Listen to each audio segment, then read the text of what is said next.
2 minutes pour comprendre aujourd'hui l'anémie. Alors je suis avec le docteur Jamel Benomar, vous êtes responsable du prélèvement à l'établissement français du sang en Île-de-France. L'anémie, qu'est-ce que c'est? C'est un manque de globules rouges. C'est un manque de globules rouges ou une baisse du taux d'hémoglobine. Il y a 2 types d'anémie que l'on peut avoir. Vous avez l'anémie aiguë, c'est typiquement l'accident de voiture, où vous avez une hémorragie cataclysmique, vous perdez 1, 2, jusqu'à 3 litres de sang en l'espace d'une demi-heure. Eh bien, c'est ce qu'on appelle l'anémie aiguë, elle qui est très très mal supportée. La seule possibilité, c'est qu'il faut remplir, et remplir idéalement avec du sang, idéalement par la transfusion. Voilà. Et vous avez aussi des anémies chroniques. Les anémies chroniques sont mieux supportées puisque la baisse du taux d'hémoglobine, la baisse des globules rouges, se fait de façon progressive au fil du temps.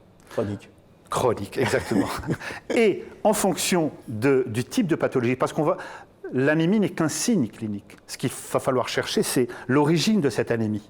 Elle peut être tout à fait banale, comme cela peut se trouver par exemple à Paris, où il y a un manque de fer. Parce que l'hémoglobine est faite par le fer. Eh bien, si on ne mange pas suffisamment de fer, eh bien, nous pouvons avoir des problèmes d'anémie. Mais vous avez aussi des anémies qui s'intègrent dans d'autres pathologies. Anémie, on fait une analyse du sang, on regarde ce qui se passe. Absolument. Et alors, on va tordre le cou à une idée reçue chez certains.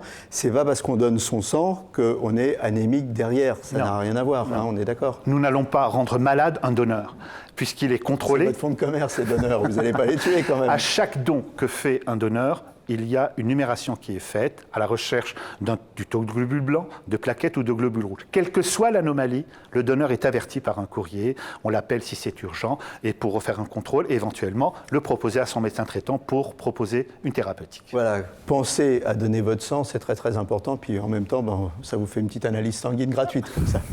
À très bientôt.